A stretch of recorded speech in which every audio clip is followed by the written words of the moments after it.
Years ago, in a small, forgotten village surrounded by a dense, shadowy forest, there stood an abandoned mansion at the edge of town. The locals called it the Blackthorn Manor. For decades, the house was a source of fear, with whispers of ghostly apparitions and strange sounds emanating from within. No one dared to go near, until the night Ella arrived. Ella, a young woman with an adventurous spirit, had heard the tales of Blackthorn Manor. Unlike the villagers, she didn't believe in ghosts or curses. "It's just an old house," she said, rolling her eyes at the superstitions. She decided to prove the legends wrong by spending a single night inside the manor. Carrying nothing but a flashlight, a sleeping bag, and her phone for company, Ella entered the house just as the sun dipped below the horizon. The door creaked open, and the air inside felt thick, almost suffocating.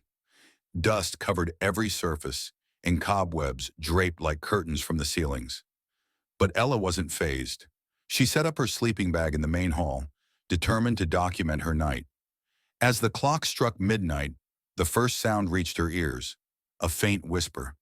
It was so soft, she thought it was just the wind. But then it grew louder, unmistakably a voice. "Leave!" it hissed, sending chills down her spine. Ella Rio nerviosamente. "Okay, very funny. Who's there?" she called out, shining her flashlight around the room. There was no response. The whispers grew into murmurs, coming from above.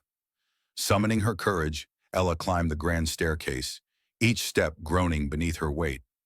At the top, a long hallway stretched out before her, lined with doors.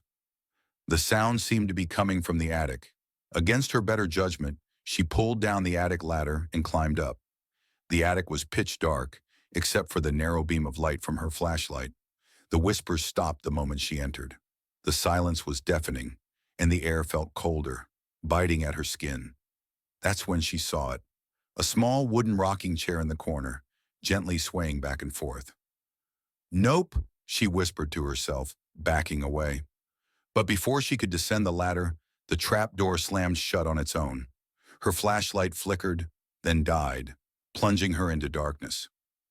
Panic set in as she fumbled to reopen the trap door, but it wouldn't budge. Then came the voice, right next to her ear. "You should not have come," it whispered. Ella turned, her heart pounding in her chest. Standing in the corner, where the